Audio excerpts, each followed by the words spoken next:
దేవుడు మన పక్షమునుండగా మనకు విరోధి ఎవడు? చాలా సంతోషం. చాలా విలువైన సంగతులు సహోదరులు మాట్లాడారు. ఈ 2 రోజుల సభలో మనం కాలయాపన చేయకుండా చాలా కావలసిన సంగతులు మనం మాట్లాడుకుందాం. నిజమే, ఈరోజు యవనస్తుల యొక్క వైఖరిని గూర్చి తమ్ముడు నేరుగా ఎలుగెత్తి మోమాటం లేకుండా చక్కగా ముఖం మీద చేయబెట్టినట్టుగా చెప్పడం జరిగింది. ఈరోజు నేను కూడా అదే మాట్లాడాలనుకుంటున్నా. ఈ 2 రోజుల సభని 2 విధాలుగా మనం విందాం. ఈరోజు మన గృహాలలో ఉన్న మగపిల్లలను గూర్చి, రేపు మన కుటుంబ వ్యవస్థను గూర్చి మనం వినే ప్రయత్నం చేద్దాం జాగ్రత్తగా. నిజానికి మగపిల్లలు అనేది సొసైటీలో ఎలా పెరుగుతారు? పురుషత్వం యొక్క నిర్మాణం రోజు రోజుకి ఎలా జరుగుద్ది? వాడిక భాషలో మాట్లాడుకోవాలి అంటే మగతనం అన్నారు దాన్ని. ఇంగ్లీష్లో మ్యాన్హుడ్ అన్నారు. మగతనానికి రకరకాల డెఫినేషన్లు ఇచ్చారు. మగాలైన వాళ్ళు బాగా వినండి. ఈరోజు నేను నేరుగా మీతోనే మాట్లాడతాను. ఈరోజు మగతనానికి రకరకాల డెఫినేషన్స్ మీకు తెలుసు. మీరు విన్న సౌండ్లే నేను నిలగెత్తి చెప్తా. వాడికి ఏంటండి, వాడు మగాడు. నెక్స్ట్, మగాడన్న తర్వాత కొడతాడు, తిడతాడు, తిరుగుతాడు. సొసైటీలో మగపిల్లలు ఏమిని పెరుగుతున్నారంటే ఇదిగో ఇలాంటి అడ్డగోల వాయిస్లు, ఇలాంటి అడ్డగోల నిర్వచనాలు ఇంటూ పెరుగుతున్నారు. మరలా నేను చెప్తున్నా, మీరు విన్నవే, మీరు విని పెరిగినవే, మీరు విని ఇవే మగతనానికి గుర్తని ఘరాలాగా మోసపోయిన సంగతులే నేను మరలా చెబుతున్నాను. మగాడంటే ఏంటి అనగానే, మగాడంటే మేసం మెలేసేవాడెవడు? మగాడు. సొసైటీలో ఉన్న ఆన్సర్స్ ఈరోజు మగాడన్న తర్వాతట కొట్టడమే కదట, తొడగోడు కొట్టాలట. నెక్స్ట్, మగాడన్నవాడు తిరగాలి, ఆడదన్నాక తిరగకూడదు. ఇదిగో పేటెంట్ ఒకలు ఉన్నట్టు. మగాడు తిరగక సడ్డాడు, ఆడది తిరిగి చెడింది. సామెతలు కూడా.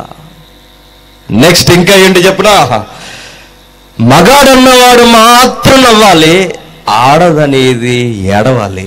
ఏడ్చే మగాడిని చెప్పండి నమ్మకండి అన్నారు. సొసైటీలో ఎలాంటి నిర్వచనాల మధ్య మన పిల్లలు పెరుగుతున్నారంటే, ఇలాంటి శబ్దాలు వింటూ వింటూ వింటూ మగాడికి ఇదే నిర్వచనం అనుకుంటే వీడు ఎలా పెరుగుతాడు చెప్పండి? ఇవేగా మనం చెప్పి పెంచుతున్నాం మన పిల్లలకి. మగాడండి తిరగకపోతే ఏం చేస్తాడు? ఆడపిల్లండి ఇంట్లో ఉండాలి. ఎవరు చెప్పారు ఇవన్నీ? మగాడన్నాక తిరగాలని, మగాడన్నాక తిట్టాలని, మగాడన్నాక అవసరమైతే కొడతాడని, మగాడన్న తర్వాత అవసరమైతే ఆడపిల్లల్ని ఏడిపిస్తాడని ఎవరు చెప్పారు ఇవన్నీ? మ్యాన్హుడ్కి సరి అయిన డెఫినేషన్ సొసైటీ ఇవ్వలేకపోయింది. పురుషత్వానికి సరి అయిన అర్థం ఈ లోకం ఎప్పటికీ నేర్పించలేదు. ఎందుకంటే సరి అయిన నిర్వచనం ఈ లోకం ఎప్పటికీ వినలేకపోతుంది కనుక. నిజమైన తత్వం, నిజమైన మానవత్వంతో ముడిపడిన మగతత్వం బైబిల్ మాత్రమే చెప్పగలదు. మీరు ఎక్కడికి పొండి, ఏ ఫిలాసఫీ దగ్గరికి మీరు వెళ్ళిపోండి, వాడికి ఏంటంటే మగాడంటారు. ఎన్ని చేసినా తప్పది. మగపిల్ల ఇలాంటి అడ్డగోల గారాబంతో పనికి మాల చెత్త భాష వారికి నేర్పించి పసితనం నుంచి వాళ్ళని పెంచేస్తామండి మనం. చాలా మంది తల్లులు ఉంటారండి, మరి అదేం గారాబమో నాకు అర్థమవుతుంది. ఒరే నాన్నమ్మని తిట్టు నాన్నమ్మని తిట్టు. చూసారా ఏమన్నాడు? మీ అమ్మని తిడుతున్నాడు. ఆ తర్వాత వాళ్ళ నాన్నమ్మని తిడతాడు. అడిగిన తర్వాత మీ అమ్మని అందరు అమ్మల్ని కలిపి తిడతాడు. దరిద్రం వదిలిపోద్ది. అప్పుడు వాడు వాళ్ళ నాన్నమ్మని తిట్టినప్పుడే మూతి మీద కొట్టకపోతే అది మగతనాలు గుర్తని నువ్వు వెర్రి తలలేసి నీ బిడ్డకి పకపకా నువ్వు ఎకిలి చేష్టలతో భలే అన్నట్టు వాడేపు చూస్తే వాడు ఎదిగిన తర్వాత అమ్మన్న సంగతి నిన్ను కూడా మర్చిపోయి తిట్టడమే కాదు, తన్నుతాడు కూడా. ఏం చెప్పి పెంచుతున్నాం మన పిల్లల్ని? బూతులాడినప్పుడు బొగ్గలు గిల్లేయాలి అవసరమైతే. బూతులాడుతున్నప్పుడు అమ్మో మా నాన్న కర్ర తీస్తున్నాడంటే నాకు పనిష్మెంట్ అనుకోకూడదు. వాడు ఏమనుకోవాలి తెలుసా? నాకు అటెన్షన్ అవసరం అని వాడికి అర్థమవుతుండాలి. ఏం చెప్పాలో అవి చెప్పం మన మగపిల్లలకి, ఏం అవసరమో అవి మనం చెప్పం మన మగపిల్లలకి, ఏం మాట్లాడాలో అవి మాట్లాడడం మన మగపిల్లలతో. ఎలా పెంచుతామంటే మగాడు మగాడు మగాడు మగాడు మగాడు అని పెంచుతాం. ఆడు టీనేజ్కి వచ్చేసరికి రోడ్ల మీద తిరుగుతున్నారు చూడండి, ఎలా తిరుగుతారో బలాదూరు కొడుతూ. భయభక్తులు ఉండవు, పెద్దలంటే గౌరవం ఉండదు, తల్లిదండ్రుల్ని గౌరవించడం అనేది ఉండదు. మాట్లాడితే నోరిచ్చి మన మీదే పడతారు. ఎంతకైనా మనం పెంచుకున్నది మగపిల్లల్ని. ఒక రోజు మన మీదకి బాగా తిని ఒళ్ళు పెంచి మన మీదకి తిరగబడతాడనా ఇలా పెంచుకుంటాం మనం. నోరారా అమ్మని అమ్మలా పిలిచి తండ్రి కష్టానికి చేదోడు ఆదోడుగా ఉండి చక్కగా చదువుకొని నాన్న అమ్మ మీరు కష్టపడిన చాలు అని అనే శబ్దాలు ఈరోజు ఏ మగపిల్లల నోట మనం వింటున్నాం చెప్పండి. ఆ పక్కకి వెళ్ళి ఈ పని చేయరంటే నేను చేయనంటాడు. ఎందుకు? నేను చదువుకున్నాను అంటాడు. చదువుకుంటే పని చేయొద్దని చెప్పారా? చదువుకుంటే సహకరించొద్దని చెప్పారా? మగతనానికి సరి అయిన నిర్వచనాలు మనం ఇవ్వలేదు కనుకే మన పిల్లలకి ఏం చెప్పాలో కూడా మనకి అర్థం కాని ఉక్కిరి బిక్కిరి పరిస్థితుల్లో మనం ఉన్నాం. చూద్దాం బైబిల్ మగాన్ని గూర్చి ఏమని స్టార్ట్ చేసిందో ఒకసారి చూద్దాం. ఆదికాండం. అందరూ బైబిల్ చూడాలి. మీ మగతనాన్ని పక్కన పెట్టి దీనత్వంతో బైబిల్ చూడాలి. చూద్దాం ఒకసారి. ఆదికాండం మొదటి అధ్యాయం. ఆదికాండం మొదటి అధ్యాయం మొదటి వచనం. ఆదియందు దేవుడు భూమి ఆకాశములను సృజించెను. భూమి నిరాకారముగాను శూన్యముగాను ఉండెను.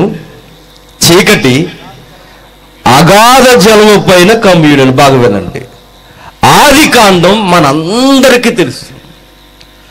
బైబిల్ అనే గ్రంథం ఎంత ఆశ్చర్యంగా ప్రారంభమైందంటే అనంతమైన సృష్టిని చేసింది దేవుడు అని చెప్పి మొదటి అధ్యాయం దేవుడే ఈ సృష్టిని చేశాడని పరిచయం చేస్తూ ఆ మొదటి అధ్యాయం ఎలా ముగుస్తుందంటే దేవుడు మనిషిని చేశాడని ముగుస్తుంది మొదటి అధ్యాయం. సృష్టిని చేసిన దేవుడు సృష్టిలో దేన్ని కేంద్రకంగా చేశాడంటే మనిషిని చేశాడు. మ్యాన్. దేవుడు మనిషిని చేశాడు. ఒక మగాన్ని దేవుడు ఎలా చేశాడంటే ఎలా చేశాడని బైబిల్ చెప్తుందంటే అచ్చు నాలా గాడ్స్ ఇమేజ్ అని ఉంది బైబిల్లో. మగాడంటే కొడతాడు, తిడతాడు, తిరుగుతాడని లేదు బైబిల్లో. బైబిల్లో ఏమనే ప్రారంభంలో రాయబడిందంటే దేవుని స్వరూపమందు మనిషిని చేశాడు. స్త్రీలుగాను పురుషునిగాను దేవుని యొక్క గుణ లక్షణాలతో మనిషిని చేశాడట. మీరింటికి వెళ్ళిన చదువుకున్న మొదట 3-4 అధ్యాయాలు మనిషిని ఎన్ని విధాలుగా దేవుడు చేశాడంటే, ఒకటి తన స్వరూపం అందు చేశాడు. చేసిన మనిషికి దేవుడు 3 షరతులు పెట్టాడు. ఒకటి, నా స్వరూపమందున్న నీవు, నా రూపంలో ఉన్న నీవు, నాకు రిప్రజెంటివ్గా ఉన్న నీవు నాకు లోబడుతూ. ఫస్ట్ నాకు లోబడుతూ అనగా వర్షిప్ చేస్తూ ఆరాధిస్తూ నీకిచ్చిన పనులు నువ్వు చేస్తూ నీకిచ్చిన కుటుంబం భార్యతో కలిసుండు చాలు. నీ మగతనానికి ఇది గుర్తు అన్నట్టు. అర్థమైందో లేదు? నేను చెప్పిన ఈ లైన్ ఏదైతే ఉందో ఈ లైన్ మిస్ అవ్వకూడదనే ఆదామం చేశాడు. ఈ లైన్ మిస్ అవ్వకూడదనే మీ నాన్నే మన నాన్నే చేశాడు. ఈ లైన్ మిస్ అవ్వకూడదనే ఈ భూమి మీదకు పుట్టుకొస్తున్న ప్రతి మానవుడిని చేశాడు. చూడండి, ఆదికాండం అదే 2వ అధ్యాయం, అందరూ బైబిల్ చూడాలి. ఆదికాండం 2వ అధ్యాయం 16వ వచనం. ఆదికాండం 2వ అధ్యాయం 16వ వచనం. దేవుడైన యెహోవా తోటలో ఉన్న ప్రతి వృక్ష ఫలము నువ్వు నిర్బంతరముగా తినవచ్చు, అయితే మంచి చెడుల తెలియనిచ్చు వృక్ష ఫలము నువ్వు తినకూడదు. నీవు వాటిని తిని తినుమున నిశ్చయముగా చచ్చెదవని ఆదాముకి, మగాడికి, పురుషునికి, మేనకి కమెంట్స్ జారీ అయ్యాయట. దేవుడు ఏమని చెప్తున్నాడు మొదటి మనిషికి అంటే, అనంతమైన సృష్టిని చేసిన దేవుడు ఒక పరిపూర్ణమైన పురుషుని చేసి ఆ పురుషుడికి దేవుడు చెప్తున్న స్వల్పమైన ఆజ్ఞ ఏంటంటే పలానాది తినకు అన్నాడు. 3 లైన్స్ కనబడతాయండి మానవ జీవితానికి. 1, నా మాట విను. 2, నేను చెప్పిన పని చేయి.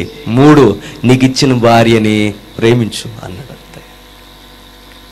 పురుషత్వానికి డెఫినేషన్ మీరు ఎక్కడెక్కడికో వెళ్ళాల్సిన అవసరం లేదు. ఏ డిక్షనరీలు మీరు ఎతకాల్సిన అవసరం లేదు. మీరు ఏ ఫిలాసఫీని ఎతకాల్సిన అవసరం లేదు. నిన్ను పుట్టించిన దేవుడు, నా దేవుడు, మన దేవుడు, బైబుల్ దేవుడు మనకు రాసిచ్చిన ఈ గ్రంథంలో చెబుతున్నాడు. ఏమన్నా తెలుసా? ఇదిగో ఓ మనిషి, నీకు ఫ్రీడమ్ ఇస్తున్నాను, ఫ్రీడంలో లిమిట్స్ క్రాస్ చేయకన్నట్టు. మీకు అర్థమవుతుందో లేదో? చాలా మంది వ్యంగ్యమైన ప్రశ్న అడుగుతారు. ఆదాముకు దేవుడు ఫ్రీడమ్ ఇవ్వలేదండి, ఆదాముకి దేవుడు చెట్టేసి బంధించేసాడు, ఫ్రీడమ్ ఇవ్వలేదా? సరి అయిన దృక్కోణంలో చదివిన వారు మాట్లాడే మాట అది. ఫ్రీడమ్ ఇవ్వలేదంటే ఎలా అన్నాలో తెలుసా? 100 చెట్లు వేసి 100 చెట్లలో 99 చెట్లు నువ్వు తినకు, ఒక చెట్టు ఫలమే తినంటే అప్పుడను ఏమని? ఆదాముకు దేవుడు ఫ్రీడమ్ ఇవ్వలేదండి. ఆదాముకు దేవుడు స్వతంత్రం ఇవ్వలేదంటే 99 చెట్ల పళ్ళు ముట్టుకోవద్దని చెప్పలా, తినొద్దని చెప్పలేదు. ఆయన తినొద్దన్నది ఒకే ఒక్కటే, ఒక చెట్టు ఫలం తినకు అన్నాడు. స్వతంత్రం అంటే, ఫ్రీడమ్ అంటే తిరగొద్దు, మీ ఇష్టం వచ్చినట్టు ఉండిపోండి, ఇష్టం వచ్చినట్టు బలాదూరు కొట్టండి, అది కాదు ఫ్రీడమ్ అంటే. ఆదాము నిండి పురుషునిగా చేసి ఫ్రీడమ్ ఇచ్చి దేవుడు అన్నాడు, డేంజర్ జోన్లోకి వెళ్ళకన్నాడు. మీకు అర్థం కావాలంటే, మా ఊరు నుంచి ఈ ఊరు వచ్చాం, ఈ రోడ్డు మీద ప్రయాణం చేసి మా ఊరు నుంచి ఈ ఊరు రావడానికి మాకు ఫ్రీడమ్ ఉంది. ఈ ఊరే కాదు, ఈ భారతదేశంలో ఉన్న ఏ ఊరు వెళ్ళడానికైనా మాకు ఫ్రీడమ్ ఉంది. మీకు కూడా ఫ్రీడమ్ ఉంది. ఎక్కడికైనా స్వతంత్రంగా మీరు వెళ్ళొచ్చు, ఏ ఊరైనా వెళ్ళొచ్చు, ఎప్పుడైనా వెళ్ళొచ్చు. ఫ్రీడమ్ ఉందని చెప్పి ఎదుటొచ్చడం నల్ల గుద్దుకుంటూ వచ్చేస్తే దాన్ని ఫ్రీడమ్ అంటారా? దాని హద్దులు మీరడం అంటారు. దాన్ని ఫ్రీడమ్ ఉందని చెప్పి రోడ్లో నా ఇష్టం వచ్చినట్టు బండి తోలుకుని వచ్చి హ్యాండిల్ వదిలేయడం దాన్ని ఫ్రీడమ్ అంటారా? అనరు. దాన్ని స్వతంత్రం అంటారు. యాక్సిడెంట్ చేయడం అంటారు. ఆదామును కూడా ఏమన్నాడంటే, ఫ్రీడమ్గా ఉండు, నీకు నచ్చిన ఫలములన్నీ తిను, కానీ యాక్సిడెంట్ చేయకు. ఆ యాక్సిడెంట్ ఏంటో తెలుసా? ఆ పండు తినకన్నాడు. ఆదాముకు దేవుడు పెడుతున్న షరతులు ఏంటంటే, నన్ను ఆరాధిస్తూ నాకు లోబడి నువ్వు పని చేయి అన్నాడు. అదే ఆదామును పిలిచి, నీకు మరో పని చెబుతున్నాను నేను, భూమి మీద ఉన్న ప్రతి జంతువుకి నువ్వేమని పేర్లు పెడతావు పెట్టు, నువ్వు పెట్టిన పేర్లే జంతువుల పేర్లు. ఈ తోటను సేద్యపరచు. మీకు అర్థం కావాలి ఆ లైన్స్. ఏమని మనం బయలుదేరుతున్నామంటే, మగాడు అన్న దానికి బైబిల్ ఏమి నిర్వచనం ఇస్తుందంటే, ఇదిగో బైబిల్లో ఇలా రాయబడింది, దేవుణ్ణి ఆరాధిస్తూ దేవుడిచ్చిన పనిని చేస్తూ ఇవ్వబడిన కుటుంబాన్ని ప్రేమించడం చెప్పండి మగతనానికి గుర్తట. ఇప్పుడు చెప్పండి, కాళ్ళు ఎగరేసేసి హ్యాండ్లు వదిలేసి రోడ్డు మీద అడ్డగోలుగా తిరిగేసి కనిపించిన ప్రతి ఆడపిల్లని ఏడ్పిస్తూ ఏ పని చేయకుండా పడ్డలా పెరిగి అడ్డదిడ్డంగా తిరుగుతున్న వాడిని, పని చేయని వాడిని బైబిల్ ఏముందో తెలుసా? మగాడు కాదు. మీకు అర్థమైందో లేదో? ఆదాముని మగాడుగా దేవుడు డిజైన్ చేశాడు. మ్యాన్హుడ్ అన్నదానికి డెఫినేషన్ ఏంటంటే పని చేయి, ఏదో ఒక పని చేయి. పురుషత్వానికి నిర్వచనం ఏంటంటే కష్టపడి పని చేయాలి. సోమర్లా తల్లిదండ్రుల దగ్గర మేచేవాడు మగాడు కాదు.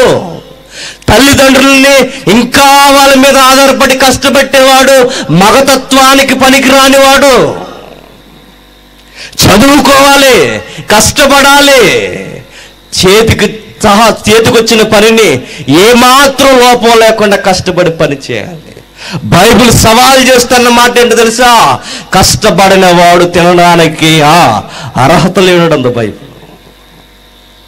పొగరికి ఏమాత్రం తక్కువ పడదండి.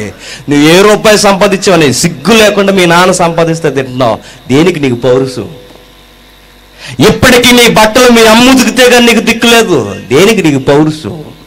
నీ వల్ల దమ్ముడి ఉపయోగం లేదు కుటుంబానికి, దేనికి నీకు పౌరుషం? కానీ పేరుకి బైక్ ఒకటి కొనిస్తే మన ప్రేమ అంతకన్నా గుడ్డుదలండి తల్లిదండ్రులు. పేరుకి ఒక బైక్ ఒకటి కొనిస్తే మరలా కొనిచ్చిన జేబులోనే 100 రూపాయలు కొట్టేసి బొంకుకెళ్ళి పెట్రోల్ కొట్టించి ఊరి మీద బర్ర ఆ సెంటర్ నుంచి ఈ సెంటర్కి వెళ్ళిపోయి ఏం పని ఉందని అంత స్పీడ్కి వెళ్ళిపోయి ఏం పని లేదడికి విమానం గేరేసాడు అంతే. కుక్కలు చూస్తారు, కుక్కలు వెళ్ళిపోతుంటే సీరియస్గా ఆ ఈది నుంచి ఈ ఈదికి, ఈ ఈది నుంచి ఆ ఈదికి, ఆ ఈది నుంచి ఈదికి. దీనికి ఏం పని ఉందా? ఏం పని లేదు కుక్కది. కుక్కకున్న యాటిట్యూడ్ ఈరోజు పని పాట లేని ప్రతి మగాడికి వచ్చిన దాన్ని, ఆ యాటిట్యూడ్ని మగతనం అంటారు, కుక్క లక్షణం అంటారు. మొహమాటం లేకుండా చెప్తుంటారు. ఇది జంతు లక్షణం. మగాడన్నవాడు ఎలా ఉంటాడంటే ఆదాము చూపిస్తున్నాడు, కష్టపడి పని చేయి, నేను చెప్పిన పని చేయి. పని పాట లేని మగాడు కుర్రగాడు ఒకడు తిరుగుతున్నాడట. సామెతల గ్రంథం ఒకసారి చూద్దాం. సామెతల గ్రంథం మగతత్వానికి మనం లక్షణాలు ఎదుగుతున్నాం బైబిల్లో. సామెతల గ్రంథం 7వ అధ్యాయం 7వ వచనం. జ్ఞానము లేని వారి మధ్యను, యవనుల మధ్యను బుద్ధి లేని పొడిచివాడు ఒకడు నాకు కనబడెను. సంధ్య వేళ పొద్దు కృంగిన తర్వాత, చిమ్మ చీకటి గల రాత్రి వేళ, వాడు జార స్త్రీ సందు దగ్గరున్న ఈదులో తిరుగుచుండెను, వాని ఇంటి మార్గము నడుచుచుండెను. అంతటా వేశ్యావేషం వేసుకొని కపటము గల స్త్రీ ఒకటి వాణ్ణి ఎదుర్కొని వచ్చును. బాగానండి, బుద్ధి లేని పడుచువాడు ఒకడట. బుద్ధి లేని పడుచువాడు ఆ ఈదులో తిరుగుతున్నాడట. ఎందుకు తిరుగుతున్నాడట? ఎవరో ఒకరు కనబడరా అని తిరుగుతున్నాడట. పని పాట లేనివాడు గుర్తండి చెప్పనా? ఈ వాసన ఎక్కడ తగులుతుందా అని తిరిగేవాడు చెప్పండి, ఆడి మగాడు కదట, బుద్ధి లేని అడ్డగాడదట బైబిల్ చెప్తుంది. ఏంట్రా నువ్వు అంటే, చూడు చూడు నా ఎంక చూస్తా, చూడాలి చూస్తుంది. నువ్వు హాస్పిటల్కి వెళ్ళిపోయినా చూస్తుంది నీ ఎంక. అలా చూస్తావు, ఆమె ఇంక నువ్వు చూస్తావు, నీ ఎంక ఆమె చూస్తుంది. ఎదురుగా ఏ డాక్టర్ వస్తుంది, కాలు ఊడిపోద్ది. ఆ తర్వాత అందరూ చూస్తారు నేను. చూడరు. మగతనం అంటే చెప్పిన వయసు వచ్చేసరికి కాస్తంత కండబట్టిందంటే మన కాళ్ళ మీద మనం నిలబడి మన ఫ్యామిలీకి సపోర్ట్గా ఉండాలి. ఖాళీగా జడ్జగా తిరుగుతున్న వాడిని మగాడని బైబిల్ అనదు, ఒప్పుకోదు. మ్యాన్హుడ్కి సరైన డెఫినేషన్ అది కాదు. ఆడపిల్లలకి తిరిగే వారిని మగ లక్షణం అని బైబిల్ అల్లా. నీకు తోడు అవసరమని దేవుడికి తెలుసు, టైంకి ఇస్తాడు. ఆ మాత్రం దానికి మనం కష్టపడకుండా, ఏ బాధ్యతలు మనం పెంచుకోకుండా తిరిగిన వాడిని బైబిల్ ఏమంటుందో చూడండి. బుద్ధి లేని పడుచువాడు ఒకడు. బుద్ధి లేని అంటే ఒక యంగ్స్టర్, ఫూలిష్ యంగ్స్టర్ అటువంటి. బుద్ధి లేని పడుచువాడట, ఖాళీగా తిరుగుతున్నాడట. నేనేమన్నా వస్తే లేరు అడుగుతున్నాను, చదివే పిల్లగాడమైతే చక్కగా చదువు, నీ తండ్రి కష్టానికి తగినట్టుగా చదువు. లేదు, మీరు కష్టపడుతున్న పిల్లలైతే గుట్టిగా కష్టపడి మీ నాన్నకు సాయం చేయి. వయసు వచ్చిన పిల్లలతో నేను నేరుగా మాట్లాడుతున్నా, మీ తల్లిదండ్రులకి నీ వలన ఉపయోగం ఉందా, తలపోటు ఉందా, నష్టం ఉందా, నువ్వే ప్రశ్నించుకో. ఈ ప్రశ్న లేకుండా మూతి మీద మీసాలు వచ్చాయని, కాస్తంత ఒళ్ళు పెరిగిందని ఇష్టం వచ్చినట్టు తిరిగి వాడిని మగాడని బైబిల్ అనదు. సొసైటీలో ఎవడు ఇష్టపడ్డాలా? అలా ఖాళీగా తిరిగి ఏదైనా సంబంధానికి వెళ్ళు, మీ అబ్బాయి ఏం చేస్తాడంటే గాలి తిరుగుతాడండి అంటే ఇస్తారా పిల్లల్ని? మా పిల్ల కూడా తిప్పండి అయితే ఈదులు అంటారా? ఏం చేస్తాడు మీ అబ్బాయి అంటే గాలి తిరుగుతాడండి, ఆ సెంటర్కి ఈ సెంటర్కి, డబ్బులు లేకపోతే వాళ్ళ నాన్న జేబులే కొట్టేస్తాడండి, మా వాడు మగాడండి అంటారా? సిగ్గు. ఎప్పటికీ నీకు డిగ్రీ అయ్యే వయసు వస్తే ఆలోచించు. నేను డిగ్రీ చదివా, నా తండ్రి ఎంత కష్టపడి నన్ను చదివించాడు, నా తల్లి ఎంత కష్టపడి నాకు వండి పెట్టింది, నాకు డిగ్రీ అయిపోతుంది, ఇక రేపో మాపో నేను సెటిల్ అవ్వాల్సిన రోజు వచ్చింది, మంచిగా మర్యాదగా వాళ్ళ పడిన కష్టానికి ఇక నేను ప్రతిఫలం అవ్వాలని ఆరోగ్యకరమైన ఆలోచనతో కష్టపడే తత్వం ఎవడైతే నెలకొల్పుకుంటాడో అది రియల్ మ్యాన్హుడ్, సరైన పురుషత్వానికి నిర్వచనం అది, నిజమైన మగతత్వానికి నిర్వచనం అది. అలాంటి తత్వాన్ని యంగ్స్టర్స్, మై డియర్ యంగ్స్టర్స్, అలవాటు చేసుకోండి. లోకం ఎన్నో చెబుతుందండి, కండ్లు ఉన్నవాడు మగాడని, కండ్లు పెంచుకుని కడ్డారు లేచి తిరిగేవారు మగాలని. ఎవడు చెప్పాడు ఇవన్నీ? కండ్లుండి పేకల్లాకా తినేసి కండ్లు పెంచినోడిని దమ్మిడికి పనికి రానోడిని మగాడు అనరు. ఎప్పుడు ఆడదల్లకి ఇంట్లో ఉంటాడు తినేసి అంటారండి. అదనరు. బైబిల్ చెప్తుంది కష్టపడమంటుంది. చేతులు కష్టపడని వాడు తినడానికి, భోజనం చేయడానికి అర్హత లేనివాడు అంతే. వచ్చిన మరలా చదువుదాం. జ్ఞానము లేని వారి మధ్యను, యవనుల మధ్యను బుద్ధి లేని పడుచువాడు కూడా కనబడును. బుద్ధి లేని పడుచువాడు, జ్ఞానము లేని వారి మధ్య బుద్ధి లేని పడుచువాడు. ఉన్నవారందరూ జ్ఞానం లేని వాళ్ళు, వీడికి అసలు జ్ఞానం లేదు. సెంటర్లో కనబడుతున్నారట. ఈ పార్లమెంటు సభ్యులందరూ ఎక్కడ కనబడతారట? అది పెద్ద కోర్ కమిటీ మీటింగ్. మరలా ఎక్కడ పని పాట, ఊరికి ఉపయోగం ఉండదు, ఇంటికి ఉపయోగం ఉండదు, దేనికి ఉపయోగం ఉండదు. బజ్జీలు తింటూ పనికిరాని కబుర్లు చెప్పుకుంటూ ఈదులు. మా ఊర్లో, మీ ఊర్లో, ఏ ఊరు పోయినా యవనస్తులు కాలయాపన ఊరికి మంచిది కాదు, ఇంటికి మంచిది కాదు, నీ జీవితానికే మంచిది కాదు. అది టైంకి చేయాల్సిన పని మనం చేయకపోతే, జరగాల్సిన టైంకి జరగకపోతే, అది వివాహమైనా పని అయినా కుటుంబంలో ఉపయోగపడే స్థితి అయినా టైంకి మనం జరిగించకపోతే, నేను చెబుతున్నాను, ఒకరోజు నువ్వు ఎన్ని చేద్దాం అనుకున్నా వెళ్ళిపోయిన టైం మరలా తిరిగి రాదు. అసాధ్యం అది. బుద్ధి లేకుండా ఫూలిష్గా తిరుగుతున్నాడట. ఎందుకు తిరుగుతున్నాడు వీడు? చెబుతున్నాడు అక్కడ ఎందుకు తిరుగుతున్నాడట. సంధ్యవేళ పొద్దుకున్న తర్వాత, చిమ్మ చీకటి గల రాత్రి వేళ, వాడు జార స్త్రీ సందు దగ్గర ఉన్న ఈదులో తిరుగుచుండను. ఏ సందు దగ్గర తిరుగుతున్నాడట? జార స్త్రీ అంటే పద్మశ్రీ గెలుచుకుందని కాదు. జార స్త్రీ అంటే ఆమె మంచి కవి లేదా మంచి సింగర్ అని కాదు. జార స్త్రీ అంటే ఏంటి చెప్పనా? ఉన్న కాపురం విలువ తెలియక పక్కోళ్ళ జీవితాలను కూడా నాశనం చేసే తత్వం కలిగినది, వికారమైన స్వభావం కలిగింది అక్కడ ఉంటే. అలాంటి క్యాండిడేట్ లేదా అలాంటి యాటిట్యూడ్ కలిగినది ఎవరైనా ఉంటారేమని ఈ తింగరోడు తిరుగుతున్నాడు. ఎక్కడ? ఈదులట. ఆవిడో పెద్ద తింగరది. ఈ తింగరోడు వెళ్ళేసరికి నీకోసమే చూస్తాను, హాయ్ వాట్సాప్లో బాయ్ హాయ్ అనేసరికి వీడు పొంగిపోయాక నీకు ఏం కావాలో చెప్పాలంటే రింగ్ కావాలని అడిగిందట. రింగ్ తేడానికి వీడి దగ్గర డబ్బులు ఎక్కడున్నాయి? వాళ్ళ అమ్మ రింగే అమ్మేసాడు. వీడు తింగరోడు కాదండి. ఏమన్నా చెప్పండి, మీ అమ్మ కష్టపడి, మీ నాన్న మీ అమ్మ దాచుకుని కొన్న డబ్బులు ఎవరికో పకీరి యాటిట్యూడ్ ఉన్న దానికి ఇచ్చేస్తానంటున్నావంటే ఇది మగ లక్షణమా? దొంగతనం చేయడం మగ లక్షణమా? నాన్న కష్టాన్ని దోసేయడం మగ లక్షణమా? అమ్మ ప్రేమను గుర్తించకుండా ఎక్కడో పనికి మాలిన పకీరు లాంటి వైఖరి కలిగిన, పకీర్ అంటే మీరు ఎవరినో చూడకండి, మరలా ఈదిని తిరిగే దూపం వైఖరేసి ఆ వైఖరి లాంటి ప్రేమ అనకూడదు. రే, అసలు నువ్వు మగతత్వాన్ని గుర్తించలేకపోతావు. మగాడంటే డిగ్నిఫైడ్గా ఉండాలి, హుందాగా ఉండాలి, చక్కటి యాటిట్యూడ్ కలిగి ఉండాలి, దేవుణ్ణి స్మరిస్తూ పని చేసుకుంటూ ఏదో ఒక రోజు నీ కుటుంబాన్ని, నీ భార్యని నువ్వు పోషించే లెవెల్కి రావాలి. అది మగతనం అంటే. ఆదాముకు అదే ఇచ్చాడు. ఆదాము ఏం చేశాడు? నిలబెట్టుకోలేకపోయాడు. దేవుణ్ణి ఆరాధిస్తూ, దేవుని ఆజ్ఞకు లోబడి, దేవుడిచ్చిన పనిని నమ్మకంగా చేస్తూ, ఈ కష్టమో కన్నీరో ఏదో ఒక పని చేసుకుంటూ, ఇచ్చిన భార్యను ప్రేమిస్తూ పనిచేసేవాడు మగాడుందండి బైబిల్లో. రోజు యవనస్తులు అలా ఉన్నారో చెప్పండి.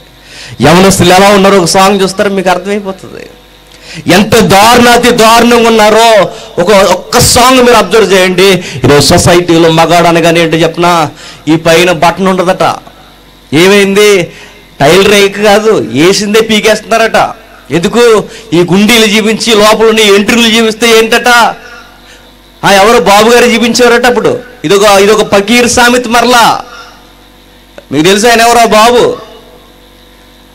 ఆయనకి లేడీ ఫ్యాన్స్ ఎక్కువట. ఎందుకు ఫ్యాన్స్ ఎక్కువ అంటే ఆయనకట లోపల ఉన్న ఎంట్రీలు కనబడతాయి. ఎవడు చెప్పాడు ఇవన్నీ? ఈ చెత్త సొల్యూషన్లు అన్నీ ఎవడు చెప్పాడు? వీడు గుండీలు పైకి ఇప్పేస్తాడట. ఇప్పేసిన దానికి ఎందుకు ఇప్పేస్తాడంటే, మగాడు అన్న తర్వాత ఆ మాత్రం ఇప్పుకు తిరగలండి. కప్పుకు తిరిగేవాడిని మంచితత్వం అంటారా? ఇప్పుకు తిరిగేవాడిని మంచితత్వం అంటారు చెప్పండి. బట్టలు వేసుకోవడం కూడా తిరగవరం లేదండి. ఈరోజు ఎలా ఉన్నాయంటే, చక్కగా ఉన్న బట్టలకి ఇటు గదిలోకి పోయి ఏం చేద్దాం, బ్లేడ్ ఇచ్చి కొనేసుకుంటున్నాడు జీన్ ప్యాంట్లు. చూసారా? ఈ మోకాలు కడి సిరిగిపోవాలట. ఒకప్పుడు ఎక్కడైనా బట్ట తిరిగితే, ఫ్యాంట్ తిరిగితే అనుకునేవాళ్ళు, అరే పడ్డావరా ఎక్కడైనా అంటే, పడ్డం కాదట, పడేయడానికి కోసేసుకుంటున్నాడట. ఇటు సిరిగిపోయిన బట్టలు చూస్తే పడిపోతారా? అవును, అందరూ పడిపోతారు. సిరిగిపోయిన బట్టలు చూస్తే పడిపోవడం ఏంటి? ఇక్కడ చింపేసుకుని బట్టలన్నీ ఎగరగొట్టేసి ఇంకా రాంగ్ యాటిట్యూడ్ యంగ్స్టర్స్ గడి చెప్పనా. ఒకరోజు మంచిగా మంచినీళ్ళు తాగి యవనస్తులందరూ ఈరోజు కాలేజీ బ్యాగ్లు తగిలించుకొని కాలేజీ ముందు బస్ స్టాండ్లలో బీరు బాటిల్ పైకెత్తి తాగుతున్నారు. సిగ్గుమాలిన సంగతి. తాగడమే కాదు, ఇంకా ఎంత యాటిట్యూడ్కి వెళ్ళిపోతున్నారు తెలుసా? గంజాయి, కొకాయిన్, ఇంకా రకరకాల ఇంకా గుట్కా ఏవైతున్నాయో ఇవన్నీ అలవాటు పడిపోయి, ఇంకా మెడికల్ టెర్మినాలజీ తెలిసిన వారైతే ఇంజక్షన్ కూడా నరాలకి ఎక్కించేసుకుంటున్నారంటే. గర్భిణీ స్త్రీలకి సిజరింగ్ జరుగుతున్నప్పుడు ఒకవేళ బిడ్డ అడ్డం తిరిగినా, ఆ తల్లికి కనగలిగే శక్తి లేకపోయినా డాక్టర్లు ఏం చేస్తారంటే ఈ గర్భాన్ని కోసి బిడ్డను బయటికి తీస్తారు. ఆ టైంలో నొప్పి తెలియకుండా మత్తు ఇంజక్షన్ ఇస్తారు. అడగండి తల్లులను ఎవరైనా కన్నవారిని ఉంటాయి కదా, సిజరింగ్ జరుగుతుంది. ఆ టైంలో ఇచ్చే మత్తు ఇంజక్షన్ ఏదైతే ఉందో ఇది తెచ్చుకుని నరాలు ఎలా బాదుకుని నరాలు పొంగిన తర్వాత నరాలు చేసుకుంటున్నారండి. ఈరోజు ట్రెండ్ ఇది. ఒకప్పుడు పెన్నుతో రాసింది ఏదన్నా ఉంటే సరిపోతే వైట్నర్ వాడేవాళ్ళు, వైట్నర్ను వేడి చేసుకుని మత్తు లాగుతున్నారు ఈరోజు. ఒకప్పుడు చెక్కలు ఏమైనా ఇరిగిపోతే ఆ చెక్కలను అతికించడానికి పెవికిక్కి వాడేవారు. ఈ పెవికిక్కిని కూడా వేడి చేసుకుని లాగుతున్నారు మొత్తకి ఈరోజు. ఎన్ని యాంగిల్స్ చెప్పమంటారు.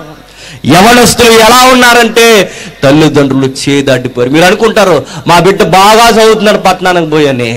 ఏం చదువుతున్నాడు ఒకసారి చూడని మీకు అర్థమైపోతుంది. ప్రతి ఒక్కరు పిల్లలు ఎలా ఉన్నారు. మీకు భాష అర్థం కాకపోవచ్చు, మీకు ఏం జరుగుతుందో ఆ విచిత్రాన్ని చూస్తే, ఆ విషయాన్ని మీరు అబ్జర్వ్ చేస్తే, చక్కగా పెంచుకున్న కొడుకుని వాడు చేయి దాటిపోయి మంచి కొడుకు ఎలా అల్లరికి మోకలతో తిరిగి ఎలా అయిపోయాడో ఆ చిత్రాన్ని మీరు చూస్తే మీకు అర్థమైపోద్ది. భాష అర్థం అవ్వకపోయినా భావం మీకు అర్థం ఉంది. ఒకసారి చూడండి, మరలా వద్దాం.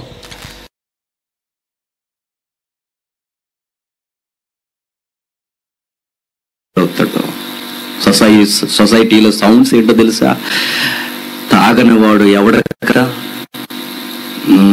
రియల్ మ్యాన్ కాదట. మళ్ళీ భారీ డైలాగ్ ఏంటో తాగరా అంటాడు.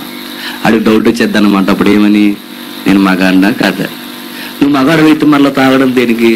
నువ్వు మగాడు అని నీకు నమ్మకం లేనప్పుడు తాగు. నువ్వు మగాడు అని నీకు తెలిస్తే తాక్కో. ఇలాంటి పనికి మళ్ళీ సామెతలన్నీ చెప్పుకొని యవనస్తులందరూ ఇలా పాడైపోతే దేవుడు మూడేళ్ళు ఏం చెప్తున్నాడు. ఒకటి, నా ఆజ్ఞకు లోబడి నాకు వర్షిప్ చేయి. 2, వర్క్ చేయి. 3, నీ వైఫ్ని లవ్ చేయి. ఆదాముకి ఏం చెప్పాడంటే ఈ 3 లైన్ దాటిపోలేదు. ఆదాముకే కాదు, ఆదాము దగ్గర నుంచి వచ్చిన ఆది నుంచి వచ్చిన ప్రతి పురుషుడికి చెప్పింది అదే. వర్షిప్ వర్క్, వైఫ్ లవ్ చేయడం. వైఫ్ అనగానే కుటుంబాన్ని ప్రేమించడం. ఈరోజు ఎక్కడండి ప్రేమించేది? ఒక మధ్య వయస్కుడు లేదా పెళ్ళైన వాడు కుటుంబాన్ని ప్రేమిస్తున్నాడా, పని చేస్తున్నాడంటే లేదు. కొన్ని చిత్రాలు మీరు చూడండి, మీకు కనబడతాయి. ఈరోజు ఎలా ఉందో చూడండి. కుటుంబాన్ని ప్రేమించే ఉన్నారా చెప్పండి? కష్టపడి పని చేసి పిల్లలకి యొక్క అక్కర్లు తీర్చేవారు ఉన్నారా? లేరండి. యవనస్తులు ఇలా తగలడిపోతే కుటుంబ యజమాని మీరు ఇలా బతకండి, ఇది నా సుగుణాల రూపంలో మేము నిర్మించుకుని ఈ బోర్డర్ దాటి వెళ్ళిపోతే మీకు ప్రమాదం అని దేవుడు ఆ రోజే చెప్తే, సాతాను మాత్రం రకరకాలుగా చెప్పించింది ఈ సమాజంలో. అది కాదు ఇదని, ఇది కాదు అదని, అది కాదు ఇదని.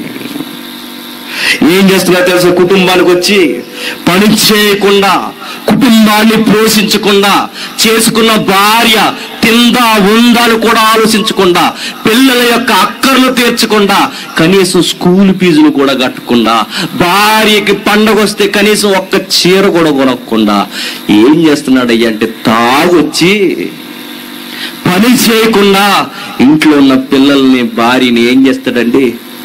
కొడతాడండి. కొట్టడం మగతనమా? ఒక్కొక్క ఇమేజ్ మీరు చూడండి. భార్య ఏం చేస్తున్నాడంటే సరిగ్గా చూసుకొని దేవుడిస్తే, భార్యని ఏం చేస్తున్నారు? కుటుంబాన్ని ఏం చేస్తున్నాడట? కష్టపడి వాళ్ళని పోషించడానికి పోయి తాగొచ్చి తందనాలాడుతూ కుటుంబాన్ని తన్నుతున్నాడంటే, భార్యని దేవుడు ఎలా ఇస్తాడో తెలుసా? ఊరిని, అన్నవారిని, బంధువుల్ని, స్నేహితుల్ని అన్నీ వదిలేసుకుని సర్వం నీవనుకుని నీ కోసం వచ్చేస్తే నువ్వు ఇచ్చే సన్మానం ఏంటి ఆవిడికి? తాగి తన్నడమా?